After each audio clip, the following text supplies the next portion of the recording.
পরীক্ষা। এ কি মৃত্যু যোগ? বাবা কি বলছেন সন্ন্যাসী? হ্যাঁ, তোর মেয়েকে আজের মধ্যে বিবাহ না দিলে ওর মৃত্যু হবে। হ্যালো বংশী, সুজন তুমি তুমি রেডি হয়ে চলে এসো, তোমাকে আজের মধ্যে আমার মেয়ে পালকিকে বিয়ে করতে হবে। না, বাবলাতলায় যদি কোনো ছেলে হলুদ জামা গায়ে দিয়ে দাঁড়িয়ে থাকে তার সাথেই পালকির বিয়ে হবে।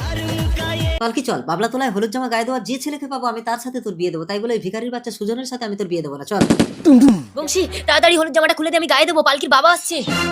সুজনের বাবা তো এসে গেছে। আচ্ছা, কেচড়া কলে পড়লাম তো।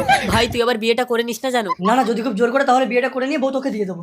বন্ধু হয়ে বেইমানি করবি না তো? আরে এ কি বংশী তুমি? সাধু বাবা আপনার অশেষ কৃপা। আমি যে ছেলেকে পালকির জন্য পছন্দ করেছিলাম এই বাবলা তোলায় এসে সেই ছেলেকেই হলুদ জামা গায়ে দিয়ে পেয়ে গেলাম। নাও না বাবা, তাড়াতাড়ি বিয়েটা করে নাও, নইলে আমার পালকি মরে যাবে। আরে তুমি বিয়ে করছো কেন? সুজন করবে। আপাতত বিয়েটা করে নাও, তুমি ওরই বউ হবে। মালা পরিয়ে দাও, মালা পরিয়ে দাও। আজ থেকে তুমি আমার বউ। আমি আমার কন্যাকে তোমায় দান করে দিলাম, যাও বাড়ি নিয়ে যাও।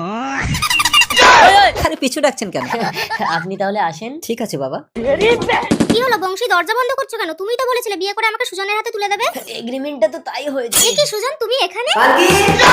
সুজন আমার বাবা এসেছে, তাড়াতাড়ি খাটের তলায় ঢোকো।